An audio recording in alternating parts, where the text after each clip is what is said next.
Tikulandireni ku program ya Sports Access pano pa Zodiac TV, program ya nkhani za masewero kunikira masewero ayenda bwanji. Dzina langa ndi Aida Mwambasi. Tionako masewero okhudzana ndi volleyball pamene timu yathu yayikulu ya dziko lino inapita ndithu ku Zimbabwe kumene sinachite bwino.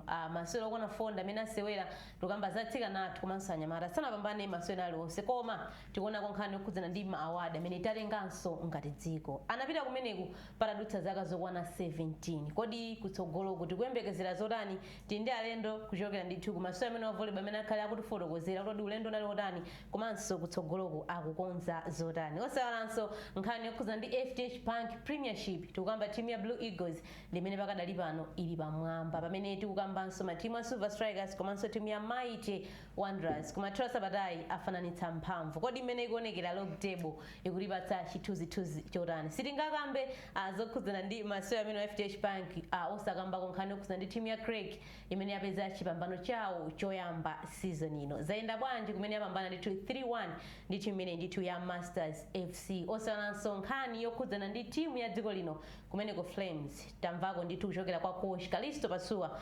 akudandaula kuti yayi mwinanso kusachita bwino kwa timu iyi kukolezeranso ndithu ndi khalidwe imene akuchita osewera ena amene zamveka kuti ku kampu amabweretsa azimayi. Zimenezi kodi ndi zotani makamaka kumpira wa miyendo komanso tiyembekezere zotani? Tindi zimenezi komanso zambiri tikhale limodzi.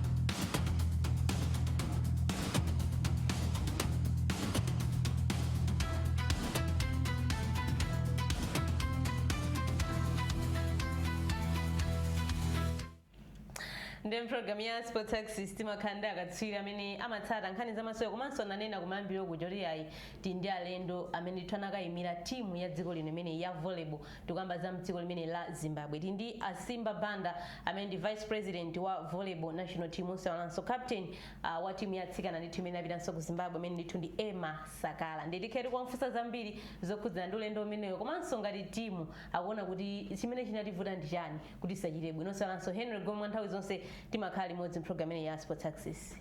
Ndisakondere tiyambira ndila alendo. Iwe ndi mlendo sogona?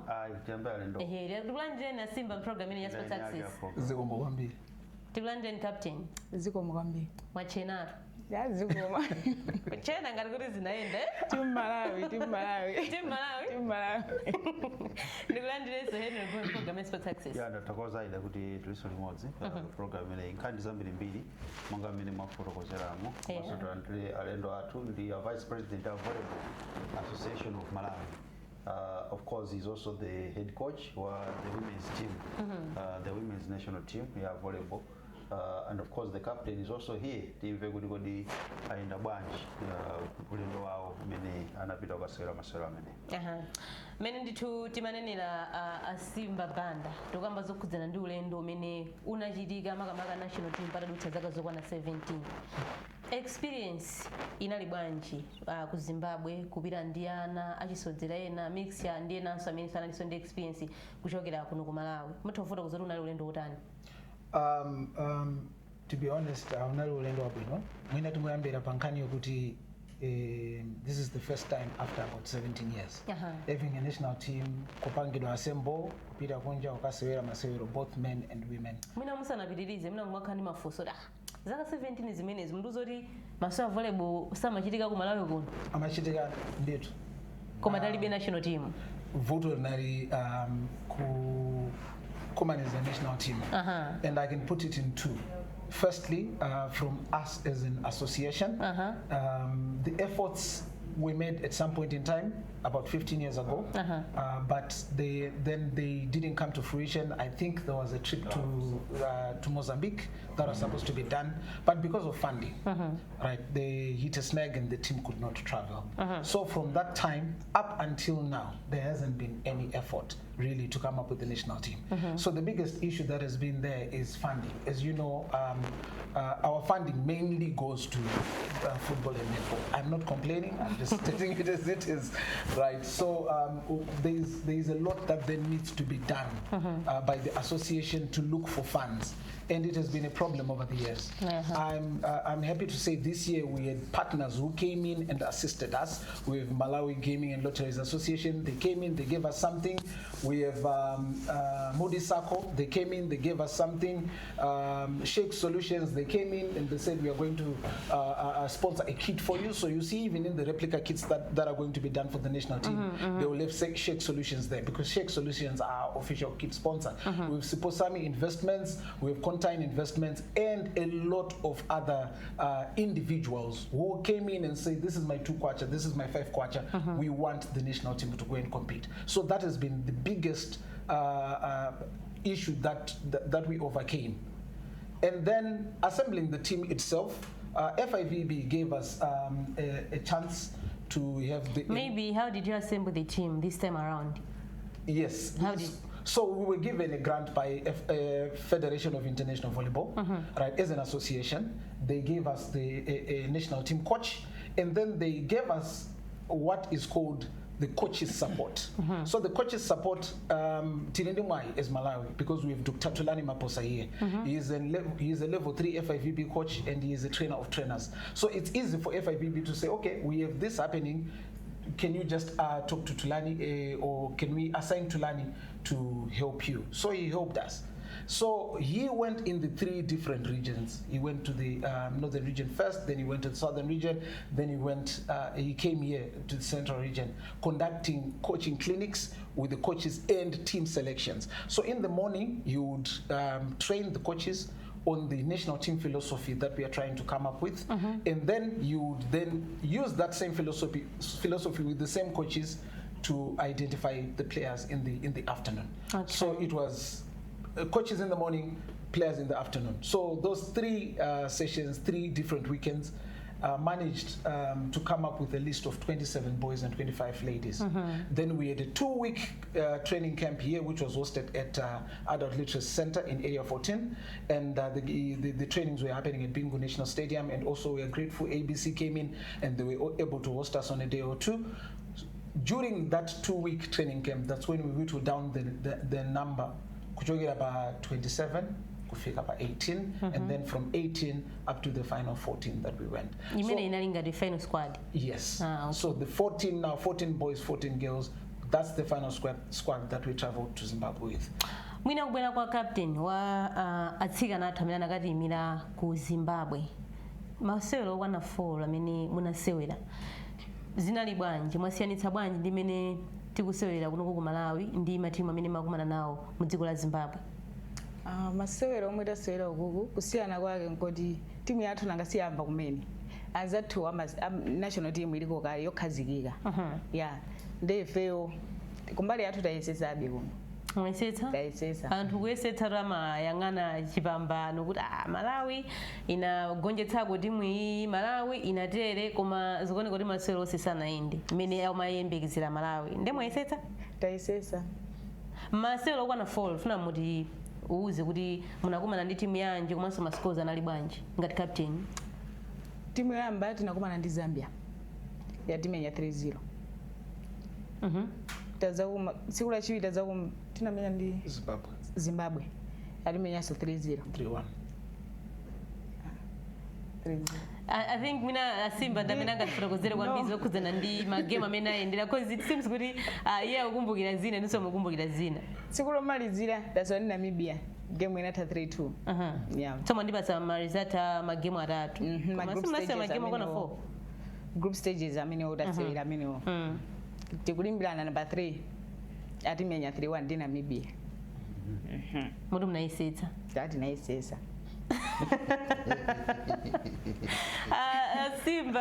Simba Banda amene muli vice president mnani mamva kuchokera kwa captain aonena kuti pokhala kuti anakhalitsa nthawi yayitali asanakumane ngati timu akuona be kuti ayesetsa timayang'ananso mwina ndi margin of course season yambiri kuti bwanja ina 3-0 3-1 koma yeah ladies timafuna tidziwe kunkhani yokhuzana ndi men's category zinaenda bwanji.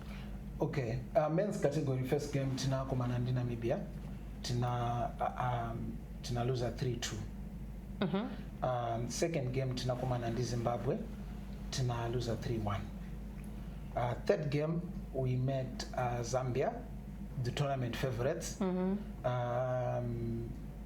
We lost 3-2. And then we played the third and fourth match against Namibia again, and we lost 3-1.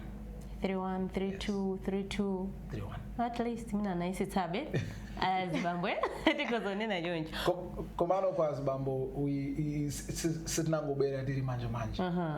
We managed to come back with my individual awards.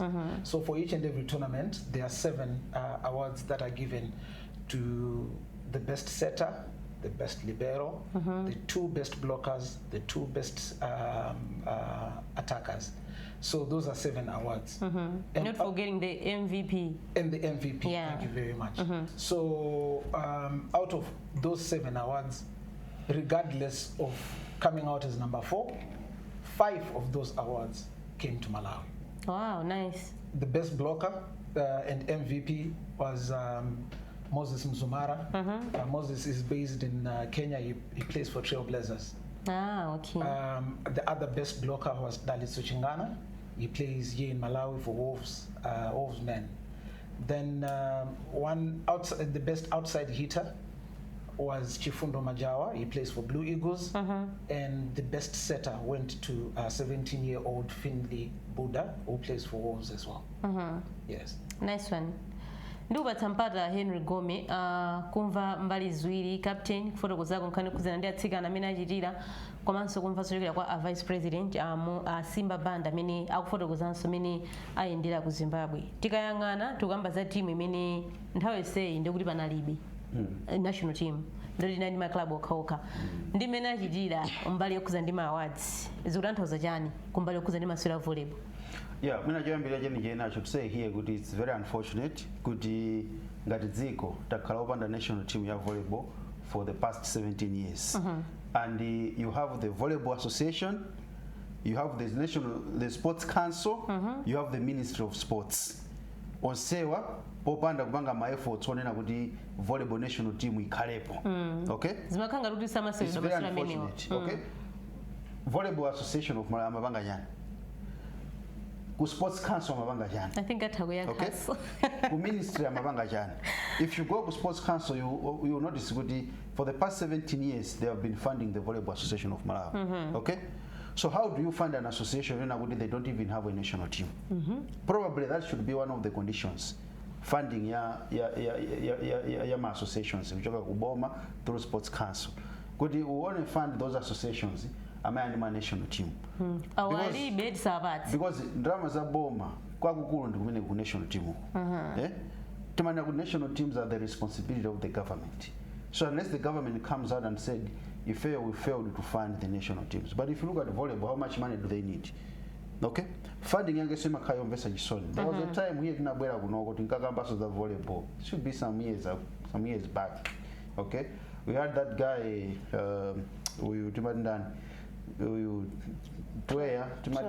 Trust was here. We were talking about those issues of funding. We discovered with volleyball ana abasa funding kaina abasa kan 100,000 kan 40,000. This is not even enough for stationary. Okay? Kwa mudenga drama zinezi mupeka kwa association kuti abange nazo chani. All right? So Ministry of Sports Council bwana mpaka ku Volleyball Association no sense muna thandize yai for the past 17 years. You cannot stay ngati dziko 17 years of the national team. Then what are we doing? Okay? What are we doing? because my efforts also made mapangawa kunoko local tournaments and so on and so forth zose zimakatha ku national team okay ndenga ku national team kulibe chimene tikupanga ndekuti tikupanga chani kwenikweni so ku sports council kumumve my brother Jim ndi team yanu chonde taonesesani kuti ma associations onse akhale kuti ani ma national team. Those associations amene alibe ma national team don't fund them, okay? Probably your funding musanapitirize ukukomba ukonda kubwereza issue nena kuti ma association amene alibe national team asapange fund alipo ambiri mukumva Simba ndikumvesesa and let me also probably partly agree with him because it's very true. You know, if the country knows that we're volleyball being played in Malawi, they expect a national team. Of course. We then cannot talk about games being played in Kenya, and yet our national team has not even taken part. It's uncalled for, to say the least. Yeah, of course. Now, how then can a child growing up say there is volleyball in Malawi or know that there is volleyball in Malawi, yet they've never heard of a volleyball national team? Where is the pride that these players are going to? I know before we did this, because we had elections in January, that's when some of my colleagues, including myself, came into the association. However, before then, there was one person who said something, and it really caught my heart. He said, look at the generation of Moses Mzumara, the kind of talent that he has. Can we honestly say he is just going to go past with his talent without saying I've played for the national team? So when we came in, I remember this is one of the first things that we talked about as an association, that come rain, come sunshine, we need to have the national team and it has to go and participate. And I also need to commend I also need to commend the Sports Council because they came in and they assisted us. You know, when I was having the initial conversations with them, they told us the amount that is supposed to come to volleyball is this, and you know they said 5 million kwacha. That's the amount that is there for volleyball and other associations. Right, but what we needed from them was more than 5 million. And I'm happy to say thank you to Sports Council because they ended up giving us more than double what they had said they were supposed to give us. You understand? Because they saw the drive that we were putting, the effort that we had made, and they said, okay, fine, we are going to settle all your transport logistics. You need to go to Zimbabwe and you need to compete. And we need to be very thankful to them. And then going forward, it's not just on the Sports Council. It's not just on the ministry. It's also to everyone, even the corporate world out there. We have Reply. Reply has been our biggest sponsor for a national tournament in a very long time. They've been sponsoring that tournament close to 20 years now. Right, but they just can't be on the Reply on their own. We have that tournament in the north. We need a tournament in the central region. We need a tournament in the southern region, right? So we need more corporate entities to come in and say, look, we are taking a gamble with volleyball. It has a large followership and viewership. We need to have at least a tournament. Let's see how it goes. Okay. Yes. Yeah.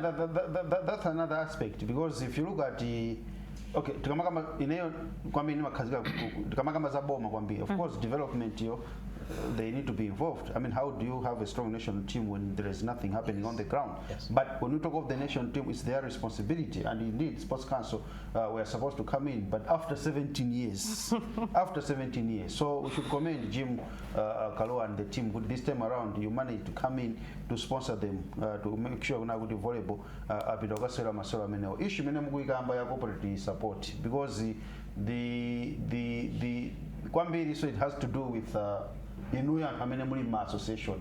Yes. Those holding positions, yes, you are the ones that are supposed to approach these companies, yes, for sponsorship. Yes. But what I've noted is that my association, what is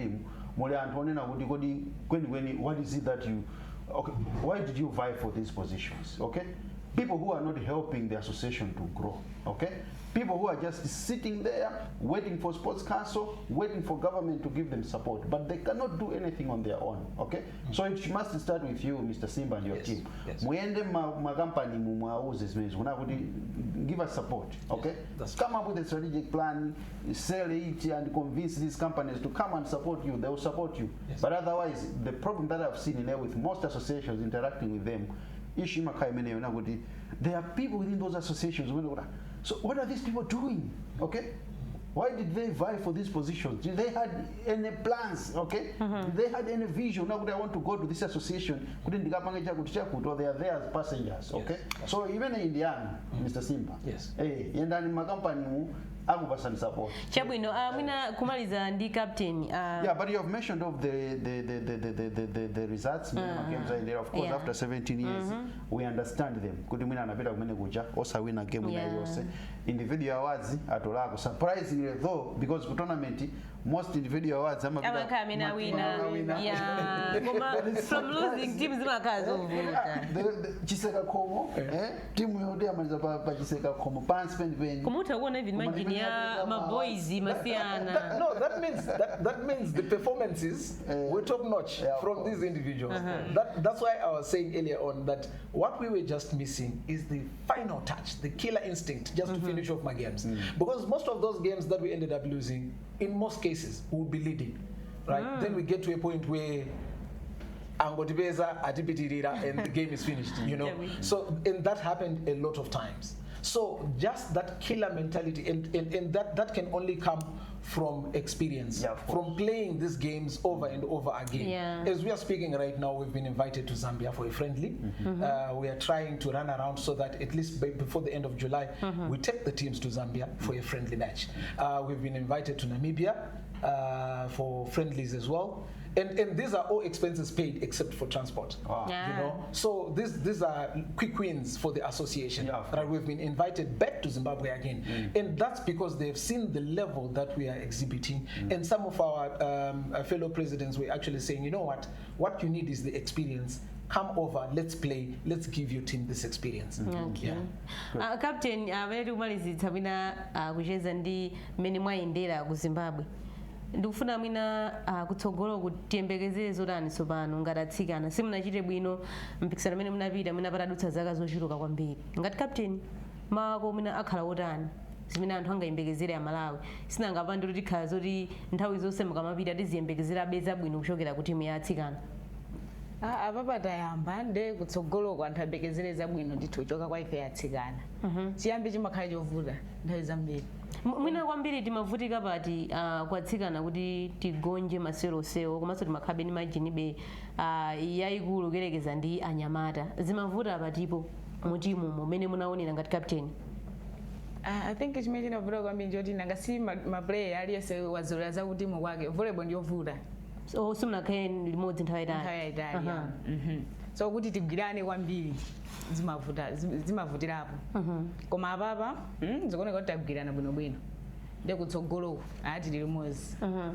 Mwina Simba nkumalizisa motani nkhani yokhuzana ndi masewero amene wa volleyball kubwera ku national team tsopano.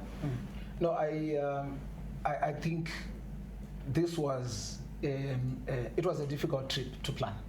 It was a difficult journey for the team to have, right?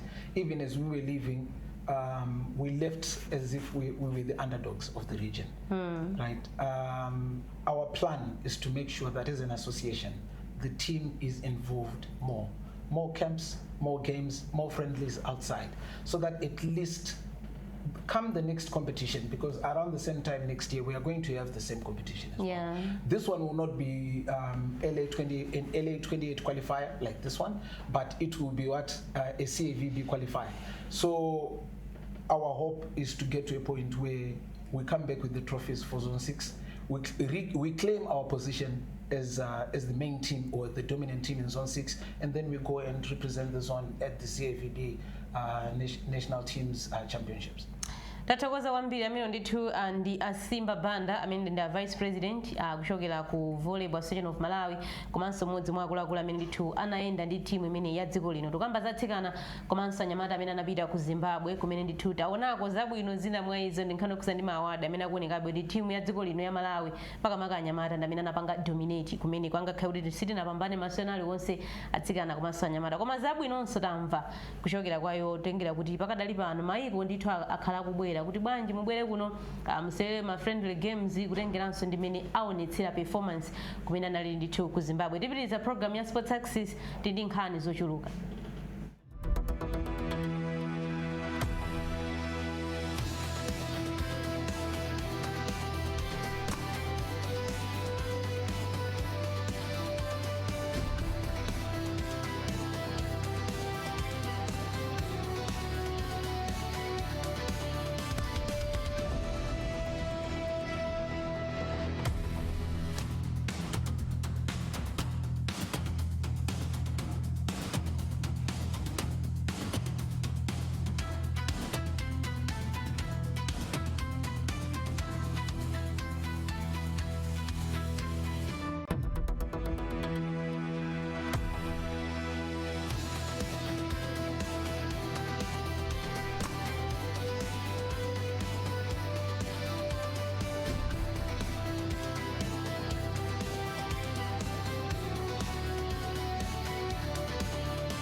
kupitiriza ndithu ndi program yathu imene ya Sports Axis tinalandira alendo amene aja ndithu ochokera ku volleyball amene amatifotokozera zokhudzana ndi ulendo wawo mmene unalili ku Zimbabwe kumene taona amene achitira atsikana komanso anyamata. Tikubwereranso kumudzi kuno ukutengera kuti tikakamba zokhudzana ndi ligi yayikulu tikumayang'ananso kuti matimu akuchita motani. Taonako timu ya Craig Sporting imene yapeza chipambano chawo choyamba ipatadutsa ndithu masewero angapo chiyambire ni season ino makamakaso ndithu kubweranso kwa Ernest Ntawali amenenso ali mphunzitsi wamkulu wa timu imene ya Craig Sporting agonjetsa timu ya Masters FC 3-1 Henry Gome masewero amene ndithu achitika Sunday pa Bingu National Stadium ngakhale kunali izo ndi izo magetsana za timu mkatikati mwa masewero koma tikukamba za result ya 3-1 kupita kwa Craig Sporting imenenso ili ndithu 3 points yawo yoyamba.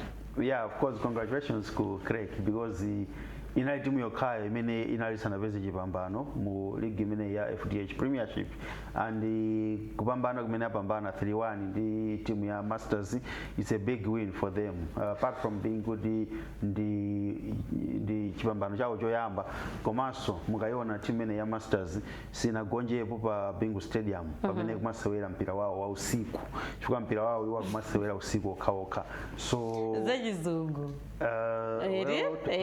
kuti zachizungu chifukwa mwina kwathu kuno lapacha chikakhala nchachilendo mmati chachizungu mwina tikhozana nyosanga sitina zulo wena zulo ya masana mmati chachizungu yeah but inali game yabwino of course pana zachitika ngati kachisokonekero pang'ono nthawi imene magesana zazima kwa kanthawi ndithu and then finally magesana abwerera game ija ndikupezeka kuti yamalizika bwinobwino. I think those are some of the challenges kwathu kunoko kuti magames osewera usiku ndi magesi athu amene akumango timawa zizikhanga zovutirapo but I think akakandikoyamba pa Bingu Stadium uko because timu imene ya Craig yaswerapo magames ya Masters I think yaswerapo magames sindikunama inali game yachi number 4 kwa Masters kusewera pa amene pa Bingu Stadium usiku anakumana pepa ndi timu ya Chitipa ndikumbukira game yawo yoyambirira yeniyeni anazakumana ndi timu ya Mitundu Luwana pompo anakumanaso ndi timu ya Dedza pomwepo so masewero sewa anapambana anamenya Chitipa 1-0 anazamenya timu ya Mitundu Luwana I think it was 2-0 and then timu ya Dedza anazaimenya was it mpaka 4 koma you can actually see kuti magames osewo zinaenda bwinobwino panalibe ma issues ngati amene kuti magesi atima I don't know kuti dzulolo ISCOM anaganiza bwanji kuti timitse kumene kuja chiro zona kuti kuchitika masewero ampira ndikoti going forward pazichitika communication yabwino between the ministry azene akabwalo ndi ku ESCOM kuti apa pali masewero usiku magesi asatime but apart from zotima magesi izo it was a good game. Craig, new technical panel ndimafuna ndinabwera sokongo kuti is it kuti pamafunikirabe change mafunika ndithu ya technical panel kuti ibweretse zotsatira yeah tikhoza kutero komanso tikhoza kunena kuti okay chimene chimachitika pena mukasintha makochi timu imatha kupanga respond quickly bezi kuti results ayamba kubwera izi takhala tikuziona kwa nthawi yayitali pamakhala ma factors angapo number 1 mwina timu ija kuti samachite bwino zimakhala kuti akochi ayime akewu nzeru zagunda ceiling okay akukanika ndithu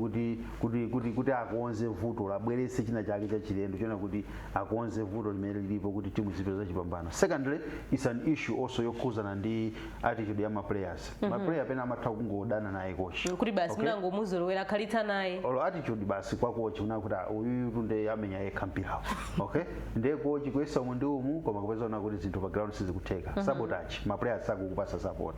Chachitatu imatha kukhala no imatokano nkhani yonena kuti yeah of course mwina zinthu zungovuta basi okay kuti akuyesetsa koma chipambano ndechikusowa mukuyesetsa koma zinthu zungovuta okay kuti mwayi susuli mbali yanu mukaiona timu ya Craig mmene zakhalira apapa number 1 mukhoza kuona kuti akuchokera ku game ina nasewera ndi timu ya Mighty Wanderers mu Airtel Top 8 game manager head coach anali Chisomo Nkoma anangogwirizira nthawi manager Ntawali atangobwera kumene koma mukhoza kuona kuti timu jana menya bwino. I think first half inali 0-0 second half nimene Wanderers managed to score 2 goals koma you can actually see kuti imaonesa no timu jana kuti I think timu ikanga kuti umoyo ulimo ndithu and game na maguma na Masters awawa Craig they picked up from where they left pa game ya Wanderers performance imene ya Wanderers because it was a replica of that performance. Good performance they lost to Wanderers, good team with experience. Komano kuku anabwera ndi performance ngati imene imene naoneka kuti anangoikapo ka gear kena pang'ono zimene zathandizira kuti apambane game imene iyi. So zimakhala zinthu zake ngati zimenezo kuti mukangosintha coach ma attitude achamakhala kuti achoka, ma players akutani akulimbikira. Pena imakhala kuti they want to impress. There is a new coach. Before ndipange impress kuti coach azindimenyesa. Yeah, ndiziyamba. Ndipezeke first 11 yake. Ndizimenya. Pabwera coach anyowa ndizimenya. So I need to work hard. So zimene just zimapezeka kuti zabweresa ma results. Zabweresa so ma results ku team. Komanso coach amathabwera so ndi zero zina. Okay? Umatha kubwera ndi nzeru zina kuti apa munthu mapanga bwanji. Okay? Apa tapanga chonchi. Iwe tamenya apa iwe tapanga. Of course ndamva kuchoka kwa Ernest Ntawali amanena kuti ndi timu yabwino koma muna psychologically ikuoneka kuti afuna kuti aone zina ndi zina zimene zingathandizane na choncho. It's an average team actually. It's an average team. Okay? It's an average team. So as a kind my expectations is ochuluka kwambiri. Now that he has won asachuluse zoyankhula. Panopo angopitiliza kuti azikonza be mavuto because city mwena kuti anga ayambe kuima pachu, right? It's an average squad. Atokara banga jangu. Yeah, it's an average squad. And chito alinayo. And I mentioned here atangomulemba Ernest Ntawali kunena kuti panopo akula amene akuendesa timu imene ya Kreke adeke. This season asayembekeze zinthu zambiri. Amusiye Ntawali akuonze timu ija. Okay? Kafuna abaliseso ma players ena ndiye na chani ikamaza mwina tikafika pakati pa season kuti transfer window yasegulidwa mwina abalisa kusewera yena and then season ikata akamaza pita ku off season kumabwera ku pre-season asabalisa so mwina kusewera yena amene season imene ikubwera mwina anotikozana kumazanena kuti Ntawali so pano ulendo uno tikufuna kuti mwina timu iyi mutifixe apa panopo they should just focus on survival komanso kukonza timu ija kuti akunge timu yeni yamphamvu because if you look at technical panel yawo panopo technical panel yamphamvu. You're talking of Ernest Ntawali, he's coached the national team experience. Before. Watenga assistant wake Gerard Piri senior, he's coached the national team before. He's coached quite a number of clubs in this country. He has taken Fisher Kondowe, got physical trainer. Fisher is very much experienced, okay? Apart from playing football, he's been there to join the technical panel. Even national team.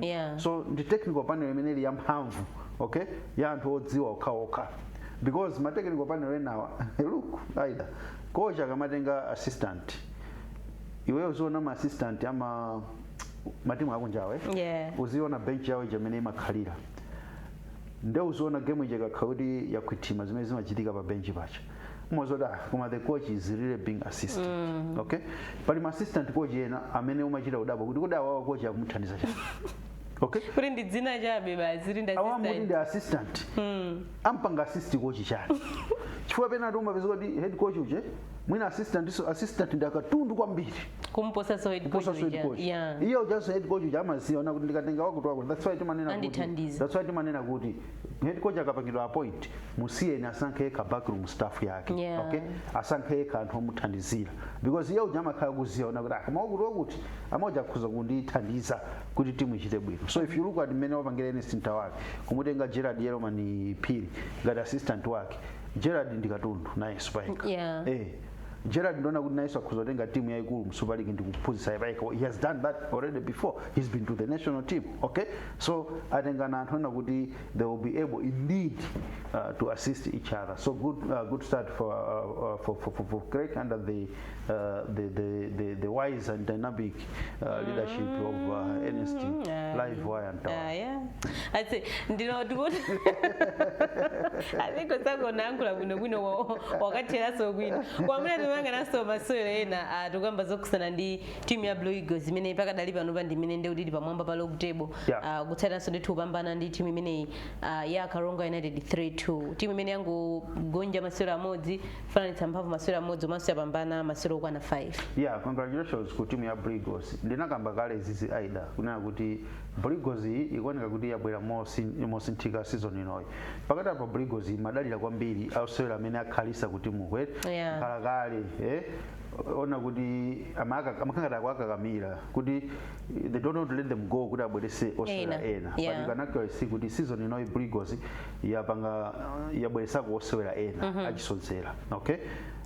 they have let go of khalakale zambiri zikuti no panopo madalira kwambiri ana amene abwera kumene kutimu, and you can actually see timu ija amene ikusewera pakadali panopo zikuoneka kuti pabwera umoyo wina and ma results amene akubwera zimachita kuonekeratu kuti I think timu ikuoneka kuti season noyi yabwera mwina mwake, so I'm not surprised kuti yapambana ndi Karonga and panopo ndi imene ili pasogolo kusogolera ukatswiri wa mini kusogolera lock table as you are seeing.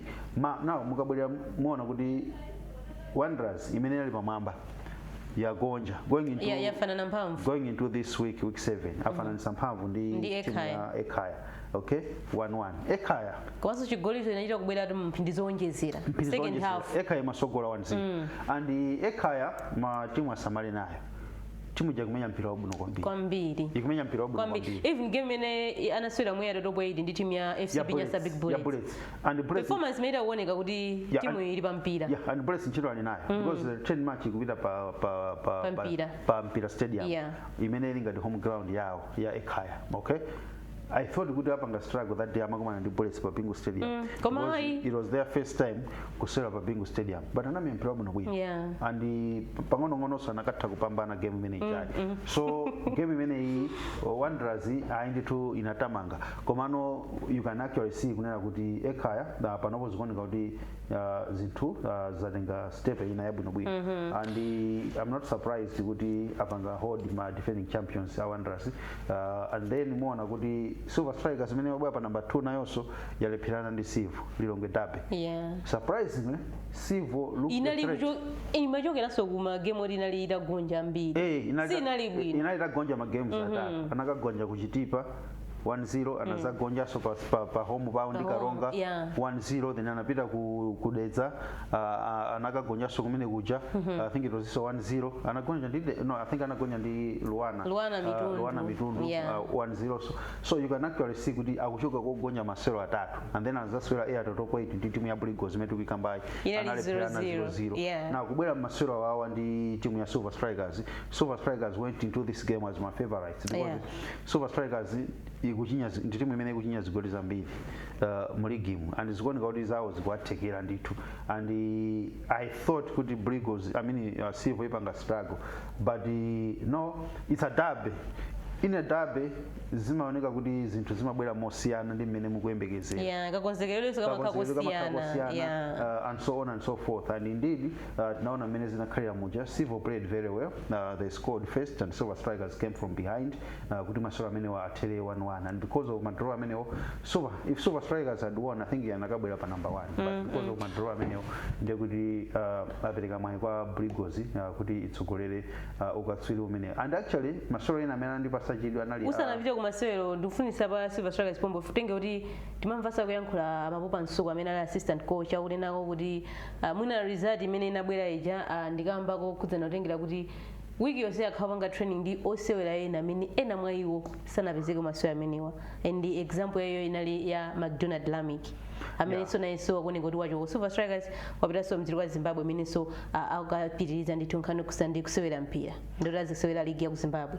Of course I think McDonald ndiye uchizi also uchizi of course wakhalasa kusewera mwina ona ndo magemu ambiri chifukwa I think amadziwa kuti akuchoka ndiye mwina anamuyika kuti uyuyu even rumors amamveka kuti akwana kusaina of course because we heard kuti akuchoka ndiye samamuseweresa because amadziwa kuti ndipo kuti akuchoka sali maplan mwa makochi ola musewerese nanga akwena kuti abwereseretu ma players ena onena kuti alikale ku timu konda amene akhala kutumikira timu so zimenezo timatha kuziona even matimu akulu amatha kupanga zimenezo player akapanga chiganizo chokuti akuchoka amatha kumamusiya pa bench osamuseweresa kumene zimatha kuchitika zimenezozo but you can actually see kuti pang'ono ndi pang'ono zikuoneka kuti zikuwapanga be affect because mukaona mene game yawo inalili ndi timu ya Sivo McDonald Lamick has always been there solid in defense and very influential ku timu ya Silver Strikers and kusapezeka kwake pa maswala amene achawa zimaonekabe ndithuna kuti I think achachokapo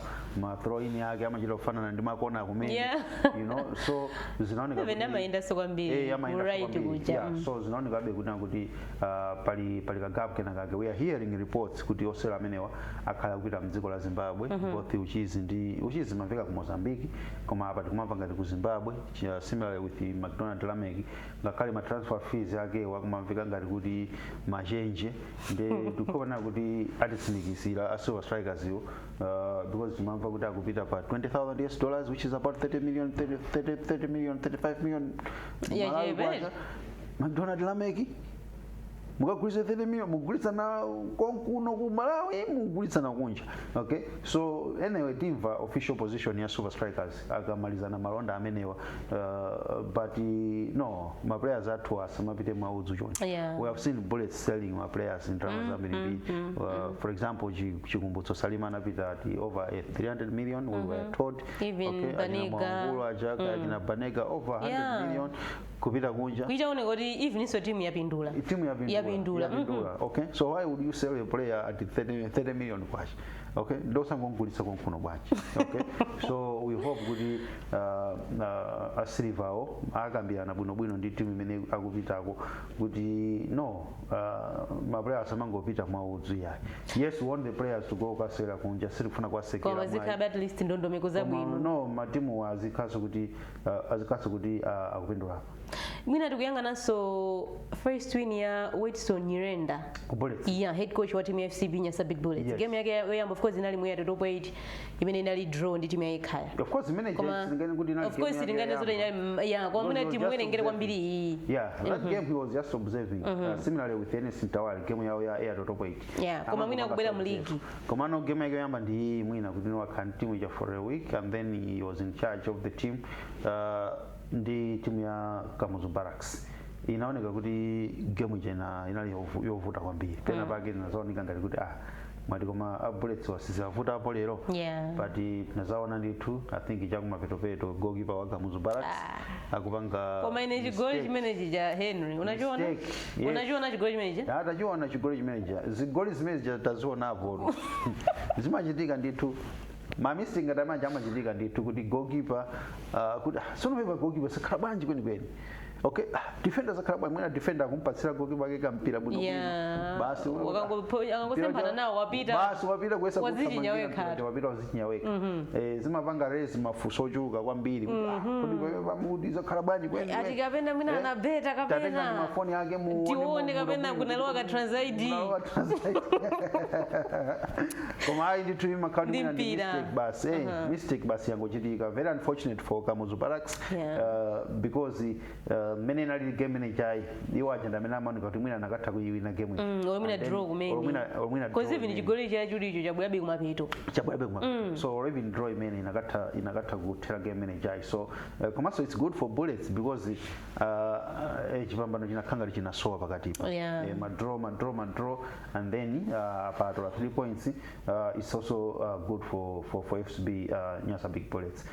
Red Lions amenyachitipa 1-0 okay Red Lions ikuoneka kuti zawo zikuyenda Moyale nayonso kumenya mitundu 2-0 kanga tuli nawonso akubwereramo pakati pa maoneka ngati akuvutika titonena kuti matimu achisilikali anachita bwino weekend imene ikuonekana anachita bwino ndoti imene sinapeze 3 points ndi Kamuzu Barracks yokha imene inagonja koma the rest ndi kuti kamba za Mafco yo Red Lions Moyale onse ndoti apeza zipambano Red Lions kumenya chitipa 1-0 Mafco kumenya deza 3-0 Moyale kumenya mitundu 2-0 matimu zonse a MDF akuoneka kuti weekend imene iyi zawo zaenda including ku police ku Abrigos tingoti achitetezo mwina zaenda ndithu so kudos to them week 7 as it is you can actually see kuti tsopano log table yo pachitika machanges angapo komabe the struggling teams kumusiko still sizosintha kwambiri kwena kuti azitolere otherwise they might be heading for a disaster nimafuna kwambiri tiyangane ku bottom 3 pansi penipeni tikumalizitsa nkhani yokhuzana ndi FDH Bank Premiership tikuiona timu ya Dedza Dynamos zikuoneka kuti zikuvuta inakhanga kuti nthani yake inapezeka umoyo kena itapeza 3 points yawo koma zikuoneka kuti zikuvuta tenga kuti pakadali pano ndoti 7 games ndi 4 points ndikuti ya kugonja masewero okwana 5 kupambana amodzi draw kamodzi tikuyang'ananso timu ya Comes Barracks imayikamba pompano iso nayonso ndi 4 points chimodzimodzi osonanso timu ya Craig Sporting ndi 5 points pamene Chitipa United ndi 6 points sizikuoneka bwino kumusiku of course sizikuoneka bwino ma timu zakungena kuti azitolere tinaona kutaona ku Craigiko gunyuza kale technical panel there is a new technical panel ayamba bwino tinaona kudetsako analisa kugunyuza pasana matimeta kumeneko of course mavuto akudetsawo sikochi sikochi umakonda kuyankhula zimenezo sikochi kuli mavuto azachuma chani kumeneko so sitinganene pano kuti akachosa kochi ndiye kuti mavuto akonza abweretsa kochi wina kama mavuto apitirirabe so our Alex Ngwira is still there of course apagonja 3-0 konza ni mavuto kudetsako kuti timu yambe kuchita bwino otherwise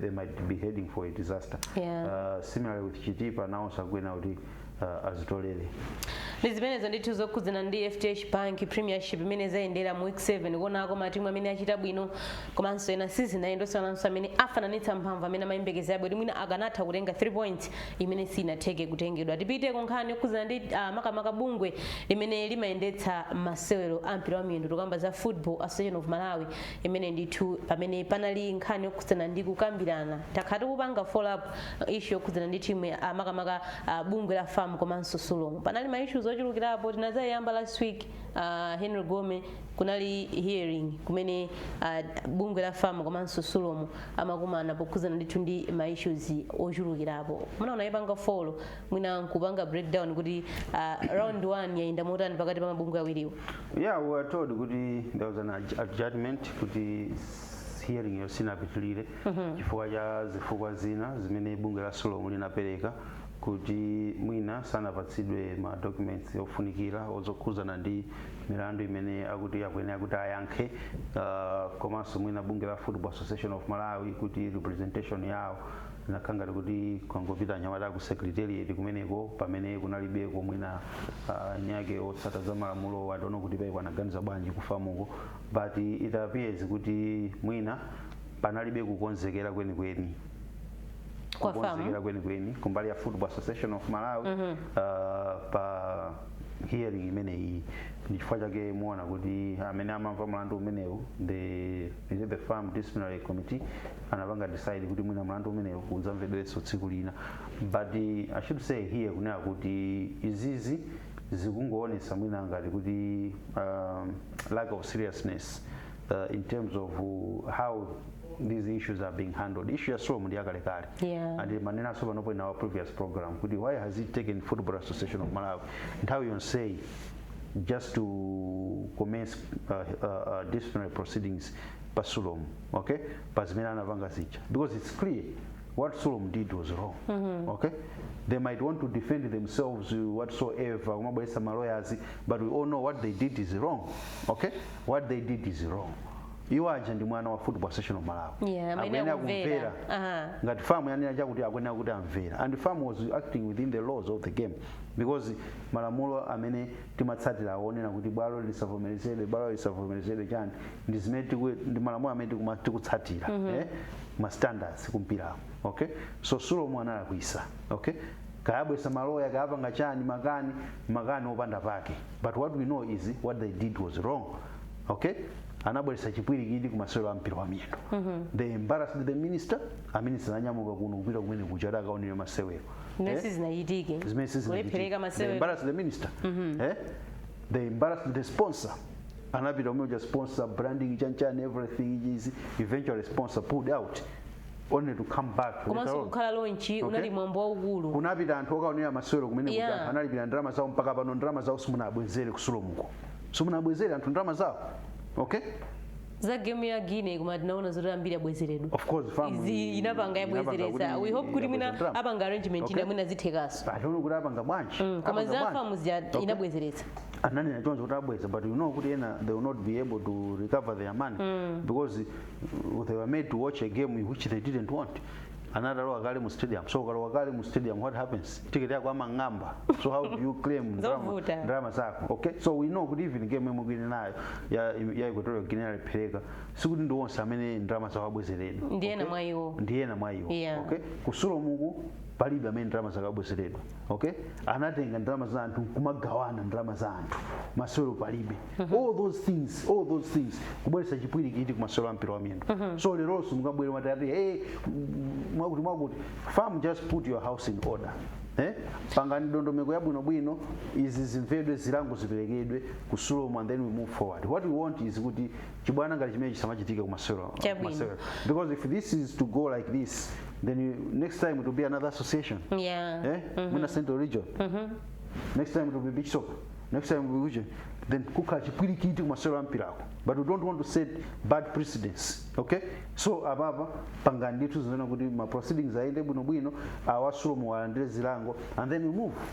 Mwina kuchokera kunkhani okuzana ndi bungwe limene ndetsa masewero amene ampira amiyendo tukamba za farm bwanji lipite ku timu ya dziko lino Flames kumeneko ndithu kuna fotokozerabwo ndithu zifukwa zimene osewera ena sanatengedwe ndithu masewero amene apitawo amene ayiona timu ya dziko lino imene nayonse akha ndithu ikuvutika osachita bwino kulenako ndithu osewera ena anapangidwa drop, anthu anali ndithu akufunsa ndi mafunso ochulukirapo kuti mwina nchifukwa chani osewera amene anabwera mwasiya ulendo uno zakhala bwanji. Ndi tinamva ndithu kuchokera kwa head coach Kalisto Kasuwa ndithu akuyankhulapo zokhuzana ndi zina mwa zifukwa zimene zinachititsa unena kuti osewera ena mwina analowetsa ndithu azimayi ku kampu zimene zimakhala zoletsedwa makamaka osewera akakhala ali ku kampu kukonzekera masewero osiyanasiyana. Henry Gome.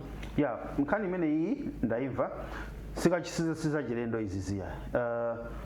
If you're made a couple of mpira, personally I've seen these things, I've heard of these things from the horse's mouths, from the horse's mouth, tamvapo zimenezi, kumatuuza ndithu kuti amwene kampu kucha amwene neyo ambiri amene akhala kubwera ndikumakamba. We have had my players ozunguza kwambiri, ozunguza chimakhala chibwane koma timu ija ndikupezona kuti ikuyenda bwinobwino, or else those things are being properly managed. Now, if you look at the issue, many apanga aibweresa akoji kandi football association kuti mwina zina zikozokazi fuwa zimenezi kuti ma players ena anasiyidwa kwa anthu amana ndi mafunso ambiri komanso mwina zikozokazi fuwa zimenezi kupangisa timu yathu kuti isachite bwino.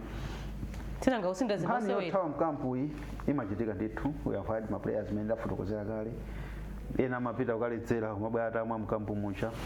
Okay, koma fusanga nonena kuti zimenezi sikulakwira malamulo zonsezi ndi zinthu zolakwika. Okay, zonsezi ndi zinthu zolakwika. Ndeti pemphe ku Football Association of Malawi, kumene kuja kuli a chief security officer Football Association of Malawi kuja panopo ndi a Henry Ntukwa Shaw. Could I shout my John first name? Harry Ntukwa Shaw. Yes, Henry ngati ine ya. Shaw na kuwa the first name. Koma Shaw ali kumene koko ngati chief security officer ku Football Association of Malawi. Kuli team manager kumene kucha. Amene yakwena kuti apanga manage ma players acha bwinobwino. Timu ikayenda ine expect kuti mena lili a Shaw kune kulikonse kumene kupita timu akwena kuti aziyenda nayo timu iyi. Kandi azimayi kandi azibambo. Mbuyo we have had him travel with the team. Ineyo ndaendapo nawo so ulendo wina ndi mazuwa naso nanuso zimenezo mutaenda national team mazuwa zote mabwera azimayi nanuso mawu. Ashawa also was part of the mazuwa nako. What the Shaw told me was kuti amwe ndimadzuka tine usiku then makakhala pa reception pacha. Ndimadzuka usiku then makakhala pa reception pacha ku hotel rumeko timu yaenda ku hotel kairi ukampu ndotadzuka usiku akakhala pa reception pacha. Then ndimaona wina alisi ndimafuna ndiziona kuti kodi amene achita chibwana mukampu muno ndi ndani. Okay, so those are people already they are serious about the management ya ma players. Okay, management and security ya ma players. People know they have been trained. They know what to do. So Football Association of Malawi kuti pemphe kuti every time the team is in camp, every time the team travels, izipanga travel ndi anthu ngati amene wawo achita shawa aona kuti nkhani zashikira kuziziwa bwinobwino. Nkhani ya management ya ma players, ma team manager amene mukumayika enawo ndi ma team manager ona kuti they cannot manage anyone. Team manager aziopsa, team manager aziopsa.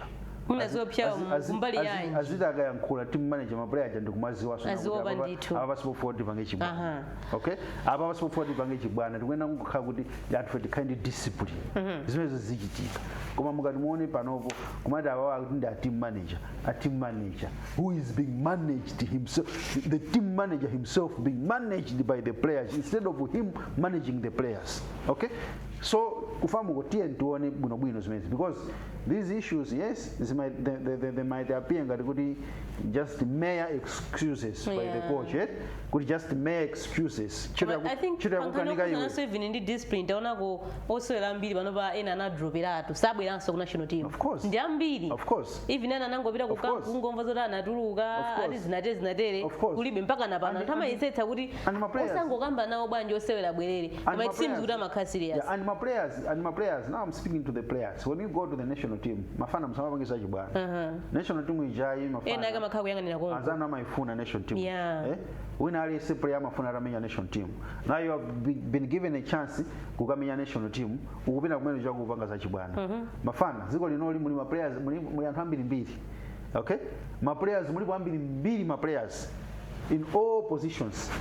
Ma players muli kwa ambiri mbiri. So mukafika hapo umazonanga ndipo iwe wafika pa udolo.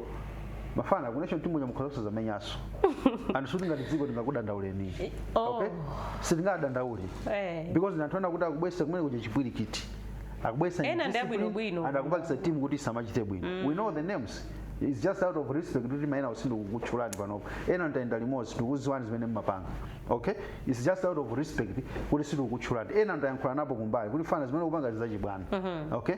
So coach ubwera apa kumanena izizi and farm, it's just a way of Congo not as an excuse good national team sikuchita bwana for just minutes, but this also contributes. Okay, this also contributes. So discipline. Akalisto basamana kuti kusidwa kwenda of course your reason yaga manazo mavanga assess my players. Kumbali yao. Of course. Yeah. Of course we know that ngatungo banga emphasize hapo. Mbali ina ndimene yona kuti mavanga assess my players. Tatokoza kwambiri Henry. Nawa amena kupanga chibwana nawa and going forward we recommend kuti mukapanda kusintha basa kusiyeni ku national team. Okay, asitenga ina amene ali willing kuti afuna kuti amenyere ziko amenyere national team. Otherwise we cannot be tolerating. Time we go tied up, but there's a lot happening for World Cup. I think we'll be able to do as we have done always in our next program ku kamba many more World Cup kwende. Ndimendi tutamalizira program ya timene ya Sports Access tokoze kwambiri Henry Gome amene twana analyst watu sawananso magesti atutamira na zaruza kwambiri zokuzana ndi volleyball enda bwanji menapita ku Zimbabwe sawananso amene ali technical director David Chapita aogira ntchito pambana komanso producer program ineyi tumwe Paul Kimangani pa kamera panali Lines komanso David Mpinga. Aida Mwambazi ndo dzina langa, please kuonera Zodiac TV.